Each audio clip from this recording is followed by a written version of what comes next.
지금은 아는 것이 힘이다. 시간입니다.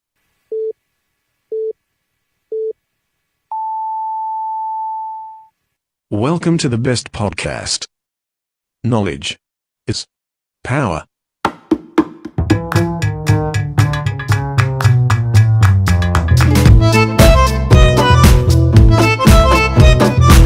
여러분들은 녹색하면 어떤 게 떠오르시나요? 그 예전 자민련의 녹색바람, 그리고 과거 미국의 대선 후보이기도 했었던 그 랠프 네이더의 녹색당, 그리고 이명박 정부에서 주장했던 녹색 성장까지, 여기 또 다른 의미의 녹색 성장을 주장하는 분이 계십니다. 지구를 지키는 환경운동가, 대전 충남 녹색연합 사무처장인 양응모의 녹색 성장에 오신 걸 환영합니다.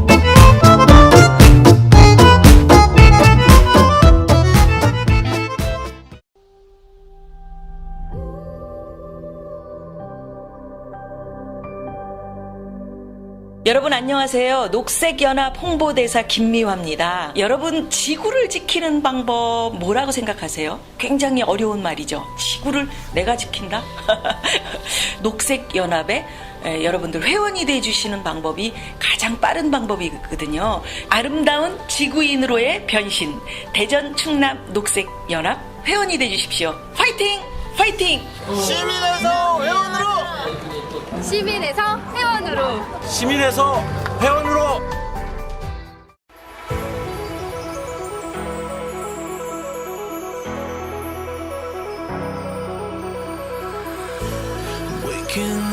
안녕하세요. IT 시대에 온라인에서 여러분들의 가치를 더욱 빛나게 해드리는 홈페이지 전문업체 유어웹 대표 황용재입니다. 저희 유어웹은 아이언맨의 자비스처럼 고객님이 상상하고 계신 그 어떤 것도 인터넷이나 모바일에서 구현해드릴 수 있는 기술력을 보유하고 있습니다.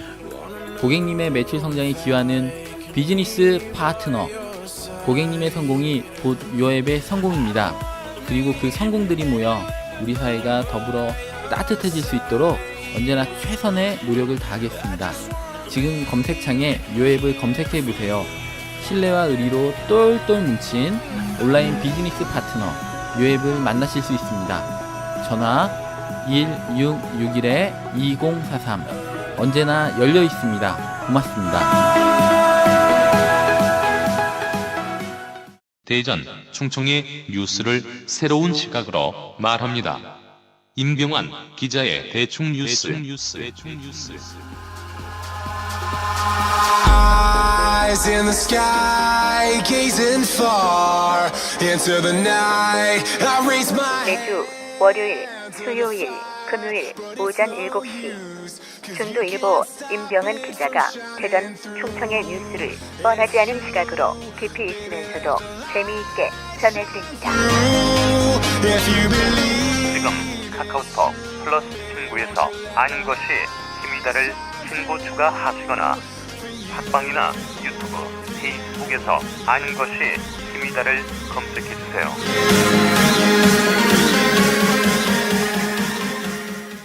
우리 지역 녹색 성장 전도사입니다. 대전 충남 녹색연합 양응모 사무처장님 나오셨습니다. 차장님 안녕하세요. 예, 안녕하세요. 그 우리 프로그램 개편 이후에 이제 독립됐어요. 시민통신에서 이제 양응모의 녹색 성장으로 이제 단독 이름을 다루셨는데, 그래서 광고도 이제 단독으로 하나 만들어졌거든요. 어떻게 생각하십니까? 그 광고 대충 들어봤는데 잘 들어야지 대충 들어요. 대충 들을 수준이더라고요. 그러니까 양응모를 디스하고 아는 것이다 힘이 아는 것은 힘이다는 네. 띄우는 아닌데 제가 뭐 이렇게 도움되는 게 없는 그런 이제 광고가 좀 이렇게 실망스러웠어요. 아니 양물을 사랑하니까 이렇게 딱 고정 단독으로 또 만들고, 또 저희가 대충 뉴스를 하다 보니까 대충 만드는 것 같기는 하고. 그래서 대충 들어봤는데 네네. 대충 폐기하는 게 좋을 것 같습니다. 아니 패널의 밤 행사에도 안 나오셨어요. 그래가지고 복수의 마음을 좀 담아보기도 했는데 그게 좀 읽혔습니다. 왜 안 나오셨어요?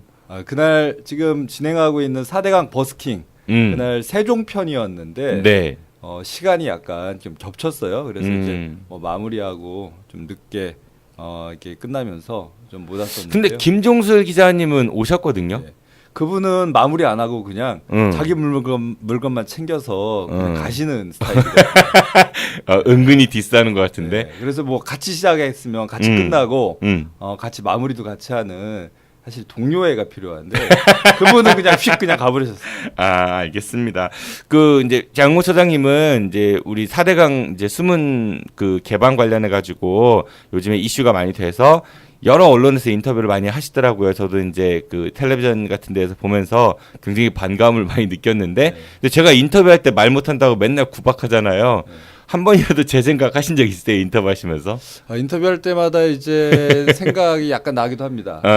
하지만 이제 공중파는 뭐 저는 이제 또 그 이 습관이 들어있기 때문에 뭐 잘한다고 생각을 하고 있고 진짜로 여기에 올 때 이렇게 한 2, 3일 전부터 이제 생각이 나기 시작하면서 스트레스가 이제 되고 있습니다. 아이고, 알겠습니다. 그 스트레스를 빨리 좀 극복하셔야 되는데 점점 트라우마로 오는 것 같아가지고 그래요. 자, 오늘 오랜만에 오셨는데 오늘은 어떤 얘기를 좀 전해주실 건가요?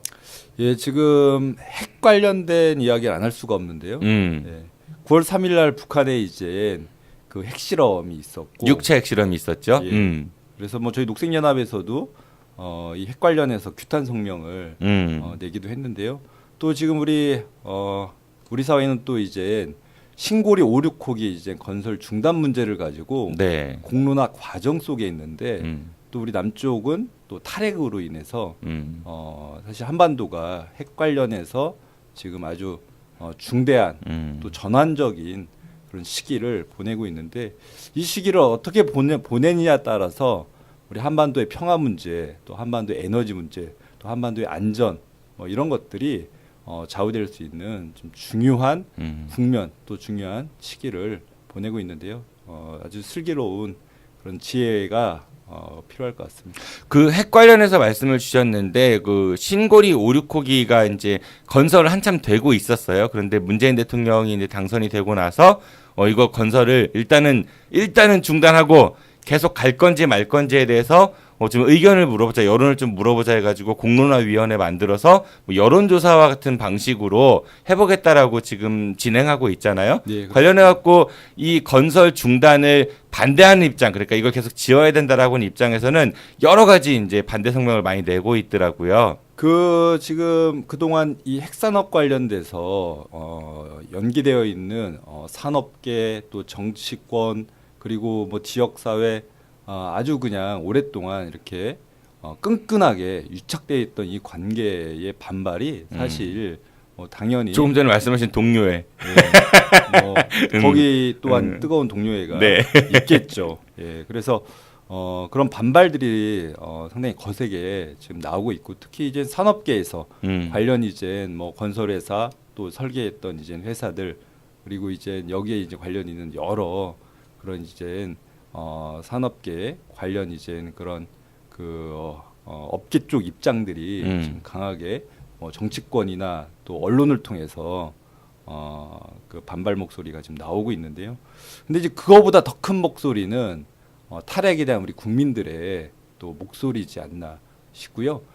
이번 이제 9월 9일날 그 울산에서 탈핵 그 집회, 탈핵 콘서트가 지금 9월 9일. 네.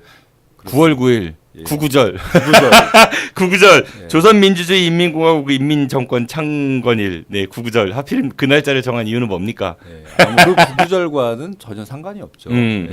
그 구구절과 연결되면 이적 방송과 이적 행위가 이적 단체 될 것 같은데. 양무동무. 네. 그래서 저희 동지들은 오로지 탈핵을 향한 순수한 마음으로 이 울산에 시민들이 지금 모이게 됩니다. 그래서 우리 국민들의 어떤 목소리를 직접 뭐 대통령과 또 이제 정부에게 들려줄 계획이고요.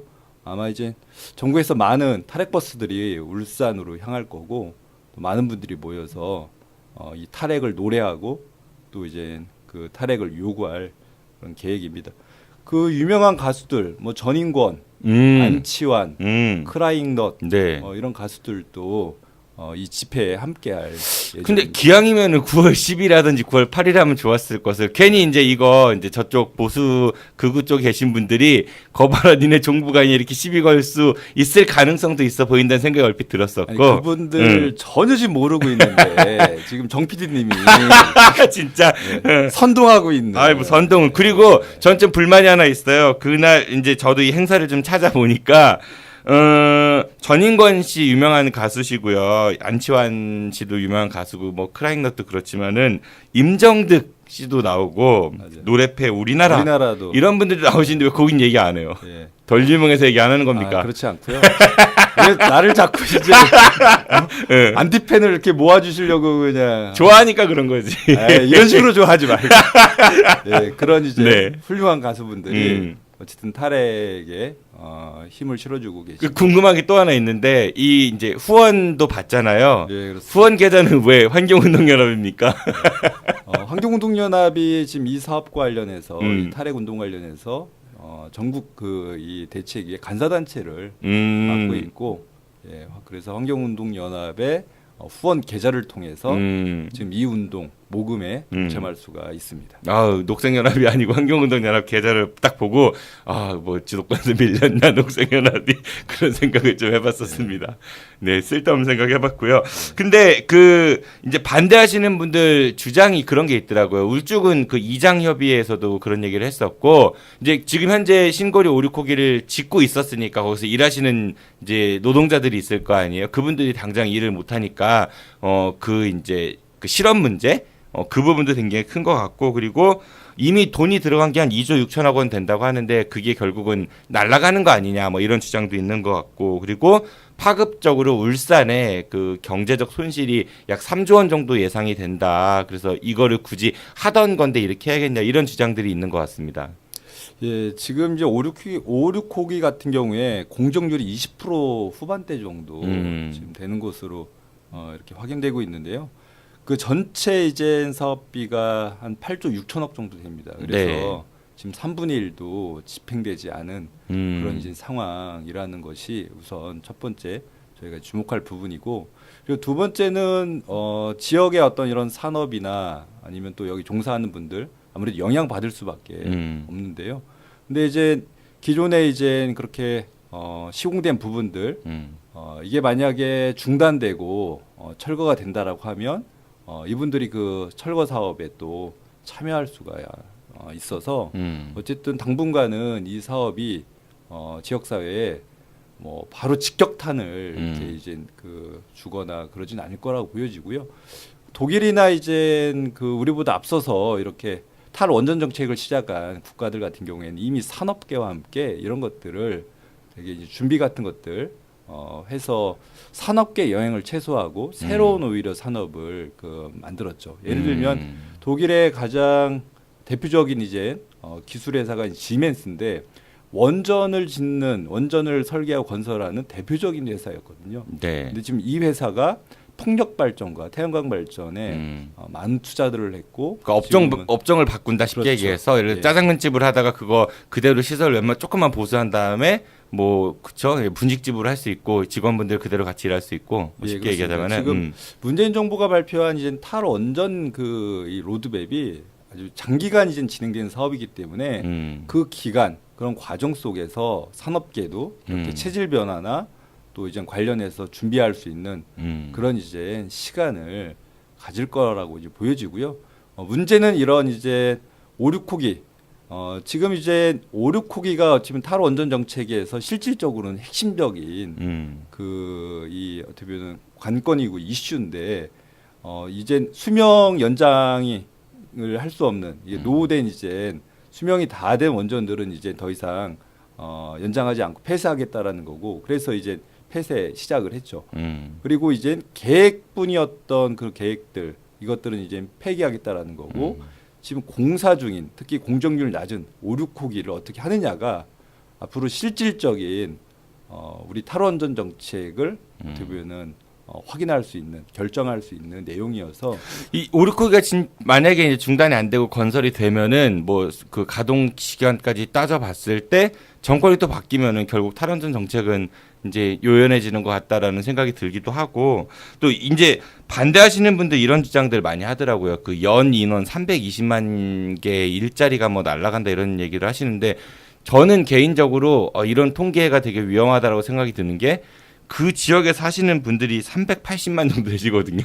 근데 320만 개의 일자리가 날아간다고 하면 얼핏 들으면 되게 큰 것 같은데 이게 연인원이니까 어떤 한 그 회사에 100명의 직원이 일하는 회사가 있다고 쳤을 때 그분들이 그럼 일자리가 100개로 보는 게 맞는지 아니면은 그분들이 하루하루 따지면 한 달이면은 1년이면은 36,000개의 일자리로 봐야 되는 게 맞는 건지. 그러니까 이게 좀 그런 통계를 교묘하게 이용해서 그 이제 그 계속 이제 핵 정책을 밀어붙이려고 하시는 그런 분들의 그런 꼼수가 있지 않나 그런 생각이 좀 저는 들기도 했었어요. 어쨌든 관련 통계들은 이제 뭐 입장이나 분야에 따라서 다르죠. 네. 그래서 유리한 통계들을 쓰고 하는데 어쨌든 만약에 이제 신고리 오르코기가 이런 국민 공론화 과정을 통해서 중단되는 그런 이제 결과가 나온다라고 하면 이거에 따른 또 여러 가지 단기적인 중장기적인 경제 대책이라든지 또 사회적인 대책들 당연히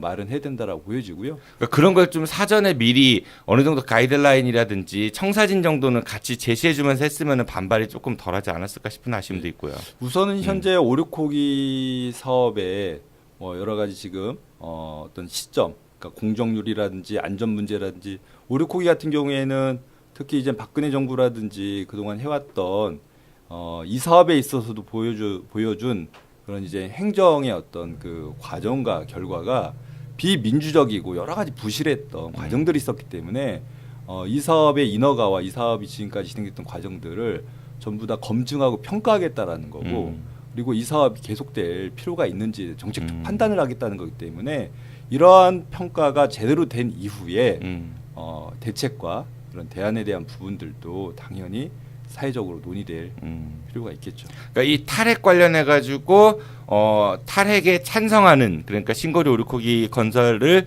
중단하고 없애야 된다라는 그런 뜻을 가지신 분들이 9월 9일에 모여가지고 울산으로 모여서 이제 집회와 어떤 목소리를 정부를 향해 이제 낼 계획이다라는 말씀을 주신 것 같고요. 그리고 우리 지역의 현안에서 이제 환경 문제 제일 많이 나오는 얘기인 것 같습니다. 끊임없이 나오고 있는 얘기라는 거는 변화가 없다는 거에 대한 반증일 것 같은데요. 큰 줄기로 봤을 때 월평공원 개발 관련하고 그다음에 갑천 친수구역 개발 관련 그 얘기를 오늘 해준다고 했습니다. 예.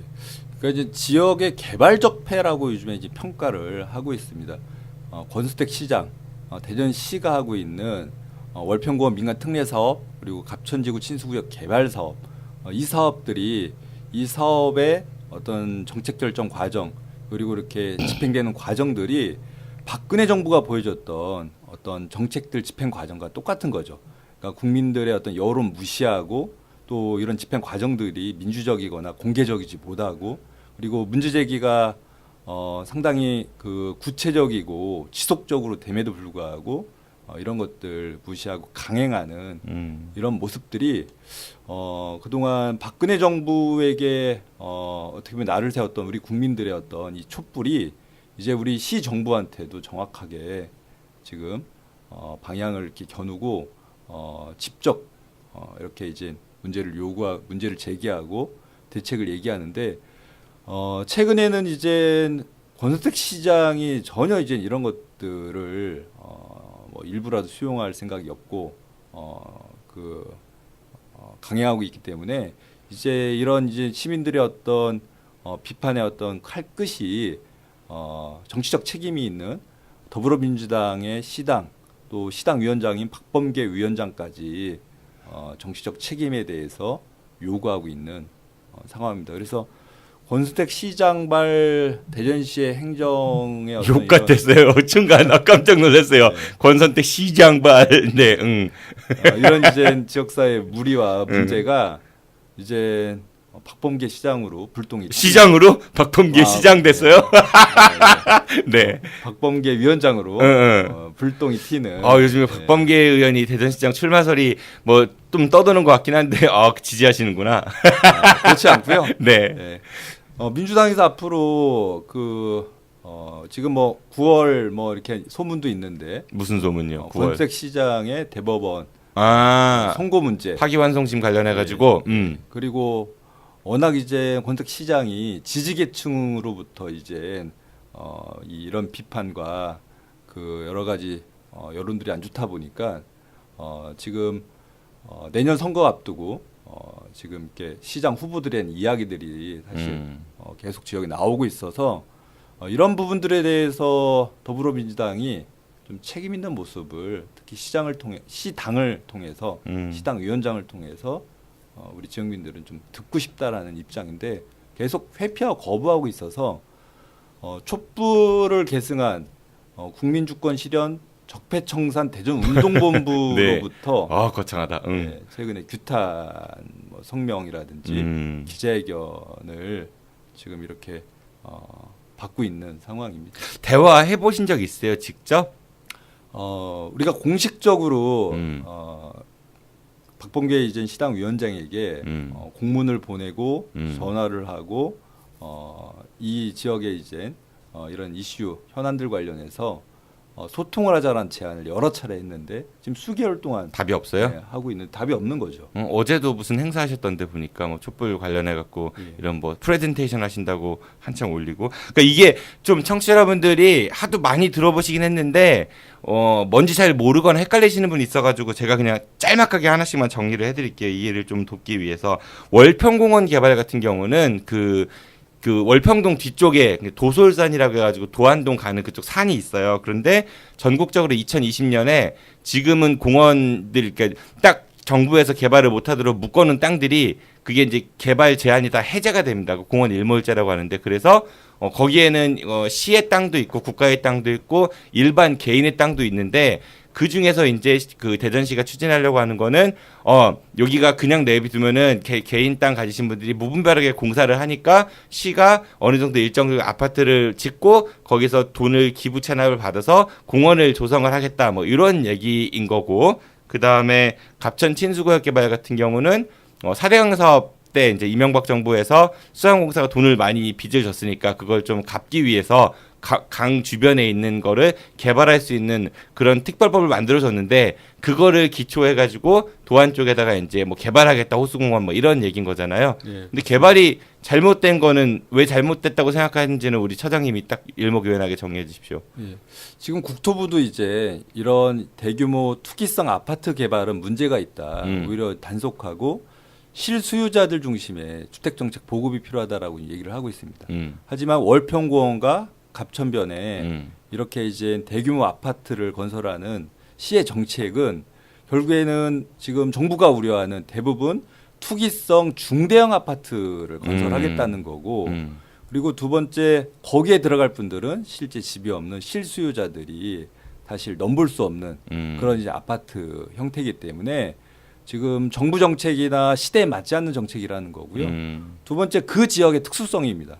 그러니까 대전에 어떻게 유일하게 남아있는 자연하천, 유일하게 남아있는 도심 숲을 이렇게 일부 투기하는 세력들의 어떤 공간으로 이거를 이제 넘기고 팔 수 없다라는 입장이어서 이 사업이 우리 대전의 어떤 미래, 우리 대전의 도시 환경을 위해서는 꼭 이 사업이 재검토되고 백지화되고 이 공간들이 지켜져야 된다라는 것이 이 운동을 하고 있는 단체들, 그리고 최근에 이 운동에 지금 동의하고 있는 시민들의 한결같은 목소리라고 보시면 될 것 같습니다. 그러니까 대전은 실제로 원도심 그 중구나 대덕구 아니면 그 동구 쪽에 주거 환경이 많이 좀 그 열악한 곳들이 많아가지고 자꾸 이제 인구도 빠져나가고 또 대전시 인구는 계속 줄고 있는데 이런 투기성 아파트들이 많이 모이게 되면은 그러니까 대전이라는 그 도시의 그 미래에 봤을 때 상당히 좀 이렇게 안 좋은 게 아닌가라는 시각을 많은 분들이 공감하는 것 같고요.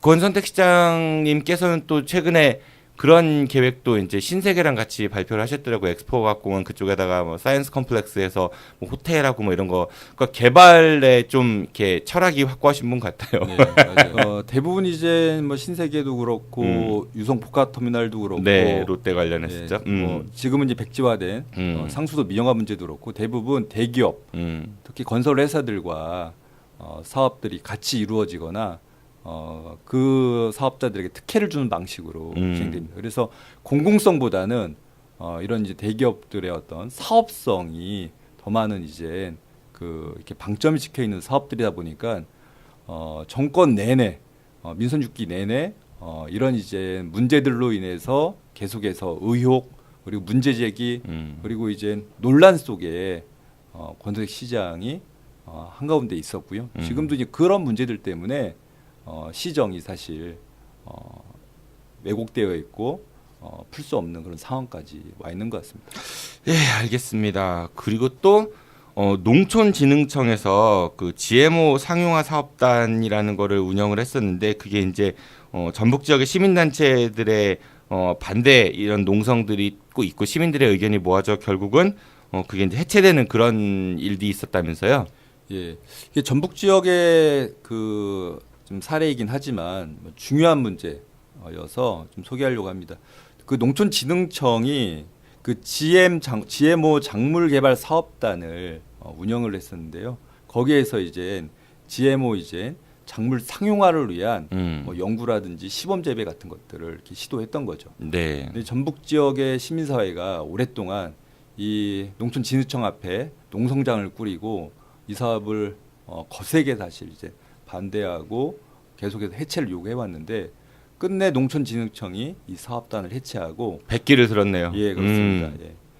그리고 이제 앞으로 이런 GMO 관련해서 특히 이제 연구는 계속될 수밖에 없기 때문에 연구와 관련해서 어떤 공유라든지 그리고 이제 연구와 관련된 여러 가지 안전 대책, 관리 이런 것들을 시민사회와 함께 내용들을 공유하고 또 이제 그 관리에도 이제 참여해서 좀 신뢰성 확보하고 안전하게 이런 관련 정책들을 하겠다라는 그런 선언을 오늘 했고 관련해서 시민사회와 그런 내용을 가지고 협약식을 했습니다. 그 GMO라는 거는 뭐 유전자를 이렇게 조작해가지고 변형시켜서 이제 만드는 이제 식품들을 흔히 이제 얘기하는 건데.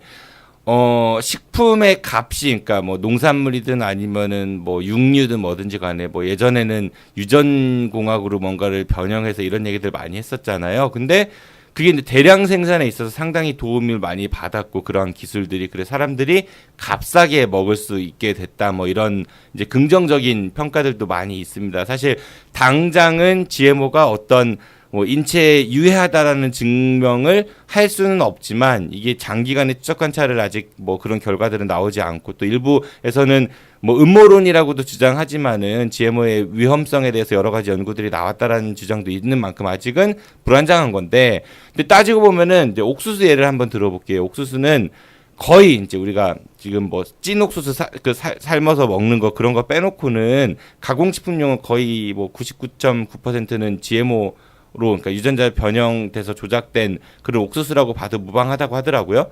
그럼 닭들이 사육되는 그 닭들이 옥수수 사료를 먹고 GM 옥수수 사료를 먹고 잘 길러져서 이제 고기를 제공을 했는데 그 고기는 GM 옥수수로 만들어 옥수수 기름으로 튀겨지고 그러니까 우리가 좋아하는 치킨은 거의 옥수수로 만들어진 거다라고 해도 무방하다 이런 얘기들이 있어요. 그러니까 만약에 이 GMO를 규제하거나 없애면은 그만큼 식자재 가격이 폭등할 수도 있다. 뭐 이런 이야기들도 있는 것 같습니다. 예, 우선 GMO는 여전히 이제 과학적으로도 이제 안전성 문제가 확인되거나 검증되지 않았기 때문에 그리고 또 일부 연구에서는 여러 가지 유해성 문제들이 또 이제 확인되고 있습니다. 그래서 이 부분에 대해서 상용화 문제는 이게 연구나 어떤 여러 가지 이제 이거 관련된 차장님 연구예요, 연구예요?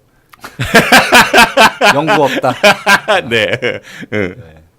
그래서 이 상용화 문제에 대해서는 어쨌든 아직까지 논란이 계속 있을 수밖에 없기 때문에 상용화 문제는 정부가 정책적으로 사실 국민들의 여론 또 관련 여러 가지 연구를 통해서 결정을 해야 되는데 이런 방식으로 우리 국민들과 소통 없이 진행되고 있는 것이 우선 문제였는데 우선 농촌진흥청의 상용화 문제가 이제 사실 이번에 이제 중단된 것이지 또 다른 부처나 또 다른 기관에서 하는 이런 상용화 사업들은 또 계속 진행되고 있어서 그런 부분들이 계속 검증돼야 될 것 같고요. 의미 있는 시작이고 출발이긴 하지만 아직 갈 길은 멀은 것 같다. 예, 그렇습니다. 그리고 두 번째는 지금 여전히 이 GMO 이제 함유된 식재료들 그리고 이제 또 이제 이런 먹거리들이 유통되고 있는데 저 썬칩 이런 거 되게 좋아하거든요. 예. 이게 우리 소비자들이 이거에 대한 어떤 선택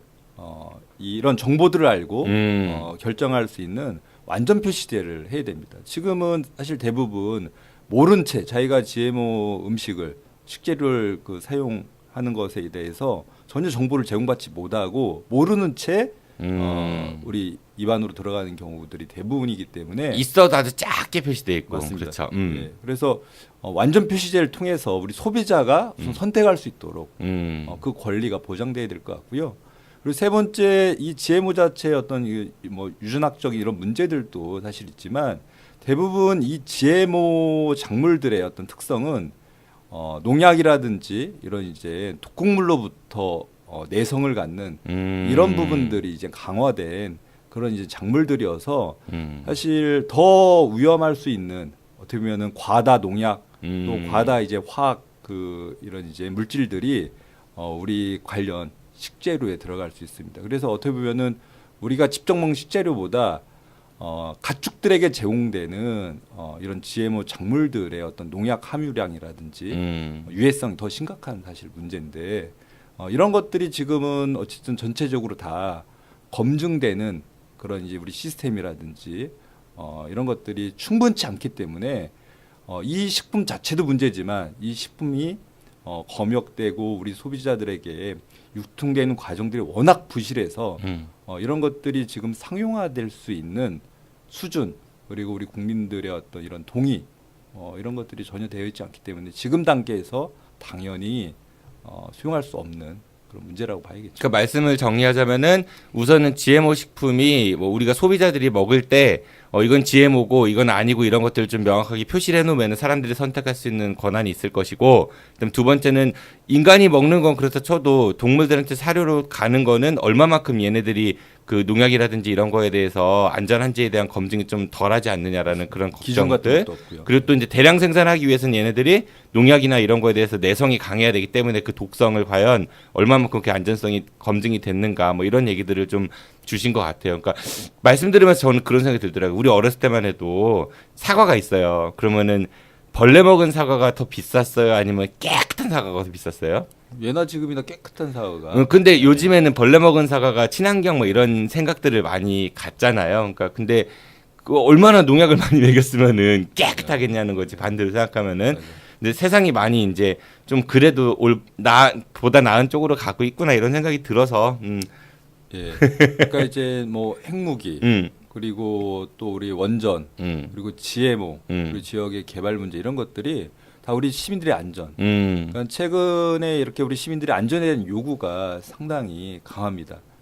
점점 이제 우리 사회가 여러 가지 불안정한 어떤 환경과 그런 이제 요소들이 많다 보니까 당연히 안전에 대한 그런 대책 또 안전에 대한 여러 가지 개선들에 대한 요구가 강한데 지금 이제 이런 것들에 대한 우리 국민들의 목소리가 이제 일부 이제 반영되고 있는 상황인데 여전히 이런 불안정한 여러 가지 환경들에 대해서 정부에서 이제 그 심각성이라든지 어떤 이런 문제들에 대해서 적극성은 아직 보이지 않고 있어서 여전히 우리 시민들의 어떤 날카로운 어떤 그런 감시 그리고 이런 문제들에 대한 어떤 당연한 요구 이런 것들이 계속 필요한 상황인 것 같습니다. 녹색연합이 열심히 활동을 해주시니까 네 믿습니다. 네 회원의 한 사람으로서 저희가 여전히 회원의 한 사람으로서 회원이 좀 적고 이런 활동들을 지속적으로 하기 위해서는 사실 우리 시민에서 회원으로 이런 이제 참여가 매우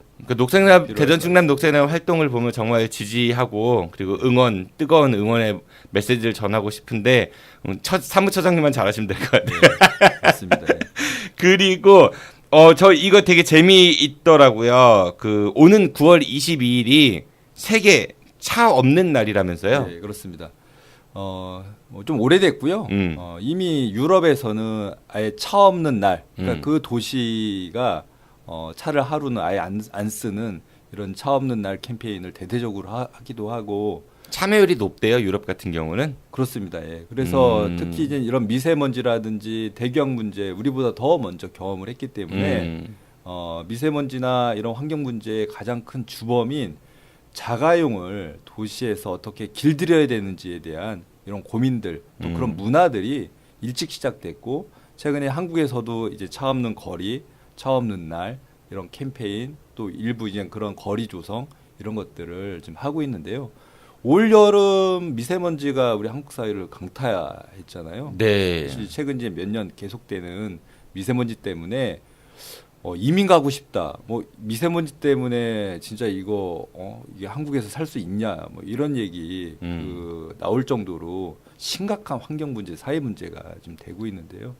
사실 어떤 그 뾰족한 대책이 없고 화력 발전소 어쨌든 줄이고 자가용의 어떤 그 뭐 소유 문제라기보다는 자가용 횟수를 좀 줄여서 미세먼지의 어떤 발생을 어쨌든 계속해서 줄이고 감소시키는 그런 그 행동 또 그런 어떤 정책 외에는 좀 답이 없는데 이런 캠페인을 통해서 어쨌든 일주일에 하루라도 아니면은 뭐 좀 더 이제 더 적극적으로 일주일에 또 몇 회 자가용을 이제 집에 놓고 렌트카를 그렇죠.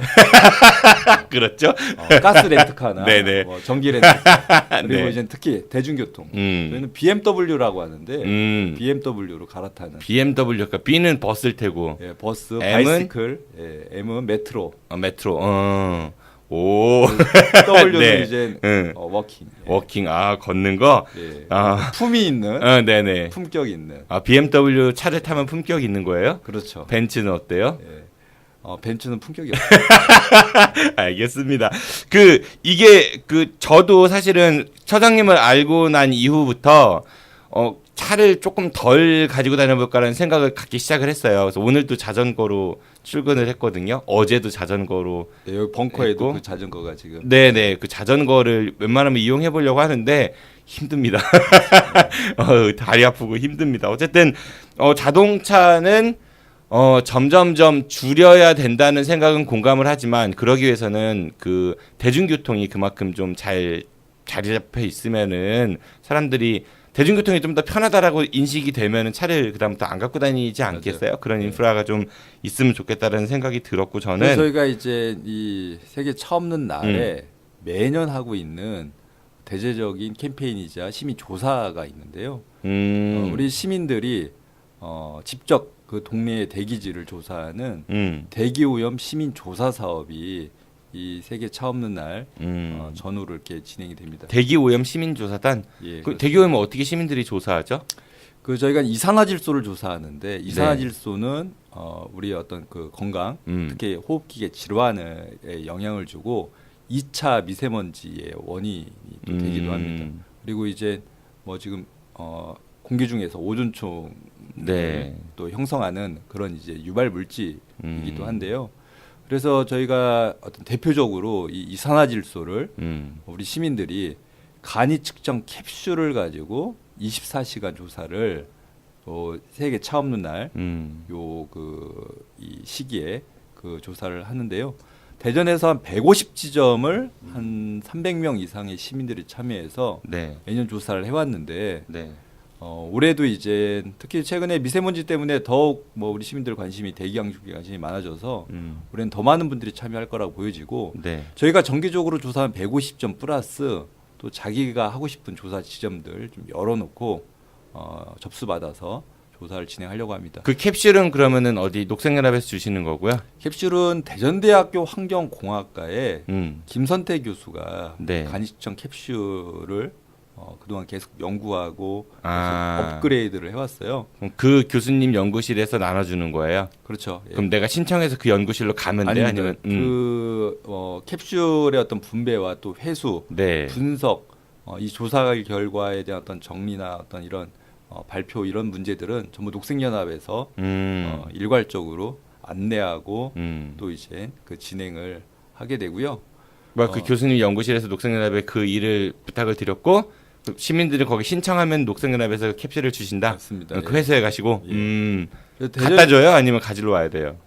우선 저희가 안내한 장소에서 교육과 함께 이 조사와 관련된 그치, 사용법 배워야 되니까 안내를 받아야 됩니다. 그래서 이제 우선 녹색연합 회원은 무료로 참여할 수 있고 진짜? 저도 무료네. 비회원들은 네. 캡슐비라든지 네. 조사비를 좀 이렇게 내고 참여할 수가 있습니다. 그래서 대전시의 대기오염 측정망이 한 10지점이 있는데 네. 이 10지점에 수십 배를 우리 시민들에 의해서 조사를 하게 됩니다. 대전시 측정망이 10지점뿐이 없다 보니까 대부분의 동네의 대기질은 사실 알 수가 없는 상황이거든요. 보통 그래요. 맞아. 시내 한가운데 있는 거 보면은 다들 양호로 뜨긴 하거든요. 보통. 맞습니다. 지금 살고 계신 데가 이제 있잖아요. 네네. 에는 측정망이 없거든요. 거긴 산이 많아서 괜찮아요. 이게 괜찮은지는 실제 봐야 되죠. 왜냐하면 아파트 단지의 대로변 주변이라든지 학교를 하더라도 그 학교 인근의 어떤 도로가 같은 경우에는 저희가 예측할 수 있듯이 대기오염이 어쨌든 좀 높게 나오고 숲이라든지 또 주택가 한가운데 어쨌든 교통량과 관련이 없는 곳은 적게 나오는 것을 알 수가 있거든요. 네. 그래서 저희가 이런 이제 우리 시민들 조사를 통해서 어떻게 보면 우리 지역 촘촘히 특히 우리 아이들이 다니는 학교 또 우리가 이제 거주하는 주거지 그리고 또 대로변, 공원 다양한 공간들을 우리 시민들이 직접 조사한 결과를 통해서 확인할 수가 있습니다. 이걸 가지고 대전시 교통정책 또 환경정책을 또 우리 시민들의 목소리로 또 제안하고 제기할 수 있는 어떻게 보면은 여러 가지 효과가 있는 일거양득, 일거삼득 뭐 하여튼 이렇게 되는 일거다득 다득이 되는 시민조사고 캠페인이라고 볼 수 있습니다. 굉장히 의미 있는 활동 같네요. 그거를 신청하기 위해서는 그럼 녹색연합 뭐 어디 홈페이지로 들어가면 되나요? 저희 홈페이지에 안내가 되어 있고요. 네네. 우리 홈페이지 통해서 또 그런 이제 검색창에 대전 충남 녹색연합을 검색해서 homepage 들어가면 된다. 회원 가입을 하시면 무료로 참여하고 또 이런 대기질을 개선해서 우리 미래 세대들에게 푸른 하늘을 물려줄 수 있는 운동을 동참할 수 있다. 그리고 아주 재미있는 우리 청년들 대상의 캠프가 있어서 소개를 하려고 합니다. 청년들 대상 캠프요? 그 최근에 어쨌든 우리 청년들의 사회적인 참여 이런 것들이 사실 중요한 또 그 우리 운동단체에서도 그 과제인데요. 저희가 그동안 어린이들이나 청소년들 상대로 해서 갑천에서 교육 프로그램을 많이 했는데 그렇죠. 청년 상대로는 저희도 한 적이 없었고 이제 이런 문제, 지역의 환경 문제나 또 이런 환경 이슈와 관련해서 우리 청년들과 직접 현장에서 이야기도 하고 또 그런 문제들에 대해서 해법도 찾아보는 걸 해야겠다라는 생각이 들어서 저희가 갑천변에 비박 텐트를 치고 거기에서 노래도 하고 하루 자는 거예요? 자지는 않고요. 이런 이제 하천 둔치는 실제 캠핑을 할 수가 없거든요. 그렇죠. 그래서 여쭤본 거예요. 그래서 저희도 잠을 자진 않고 밤 늦게까지 깨어서 그러니까 잠만 안 자면 되니까. 그렇죠. 시사하지 않고 그러니까 비전력 일종의 편법. 비전력, 비조리 그리고 비숙박. 하지만 캠핑 형식을 저기 취하면서 졸면 어떻게 중간에 졸지 않도록 공연도 하고요. 그리고 이제 토크 콘서트도 하고 그리고 이제 처장님 하시면 안 돼요. 사람들 자요. 저는 이제 귀가할 때쯤 승변을 취할 수 있도록 네. 그때 얘기하려고 하고요. 캠프 그러니까 갑천변에서 청년들이 모여서 하는 캠프. 그거 청년은 뭐 정치권에서는 청년이 만 45세 이러니까 그건 아닐 것 같고 뭐 대학생들이나 뭐 그렇습니다. 주로 20대 그리고 30대 중반까지 저희가 제한을 두는 거예요. 30대 중후반은 안 돼요? 그 우리 담당 간사가 20대인데 철저하게 30대 중반까지 커트라인을. 그럼 본인도 못 가야 되는 거 아니에요? 40대인데. 저는 이제 강사로 강사로. 그래서 저희가 네네. 갑천과 월평원 어떻게 보면은 주변이 온통 환한 불빛으로 네. 이렇게 되어 있는 도시 한복판에 이 숲과 하천에서 그 숲도 체험하고 자연을 느껴보는 예. 거다. 밤에 뭐 예. 풀벌레 소리라든지 맞습니다. 그렇죠. 네. 물고기가 첨벙거릴 수도 있고. 예. 그래서 이 밤에 주는 어떤 그런 이제 그 분위기 또 그곳의 어떤 생태계를 또 직접 체험하고 또 청년 간에 또 이런 이제 재미있는 문화 공연이나 소통도 하는. 그거는 언제 하는 거예요? 예, 그거는 9월 15일 9월 15일 금요일 밤에. 금요일 밤에. 예. 그건 신청은 역시 녹색연합 홈페이지에서. 예, 녹색연합 홈페이지에서. 참가비는 이건 있습니다. 예. 네, 회원도 회원은 할인 받고 들어가고요. 할인 들어가고 얼마예요 참가비는? 그럼 일반 비회원 물어봐야 될 것 같아요. 우리 담당 간사가 아직 모르시고 예. 카드 안 되죠? 예. 카드 안 되고요. 네네. 예, 우리 담당 간사가 아주 재미있는 양간사인데. 뭐 양씨에 거기도 예. 적폐네. 양처장 양간사. 일명 양간사에게 네. 문의를 해주시면 될 것 같습니다. 네, 알겠습니다. 재미있을 것 같네요. 저도 가보고 싶은 마음이 들었었는데 연령 제한에 걸려서 못 갈 것 같고. 알겠습니다. 오늘은 비교적 선방하신 것 같습니다. 네, 다음 달에도 우리 지역의 환경 소식들 그리고 유익한 환경 이야기 많이 부탁드리겠습니다. 선생님 오늘 나와주셔서 감사합니다. 안녕히 가십시오. 네, 고맙습니다. 내일은 중도일보 임병환 기자의 대충뉴스가 여러분들을 찾아갈 예정입니다. 지난 수요일엔 파일럿 특집 방송 정 PD의 엮인 사람 대전대학교 최한성 교수편으로 하루를 건너뛰었었죠. 늘 건강미가 넘치는 임병환 기자와 함께 우리 지역의 뉴스에 대해 새로운 시각으로 분석해 드리도록 하겠습니다. 내일도 많은 청취 부탁드립니다. 지금까지 진행의 정진우였습니다. 청취해주셔서 고맙습니다. I'll be back.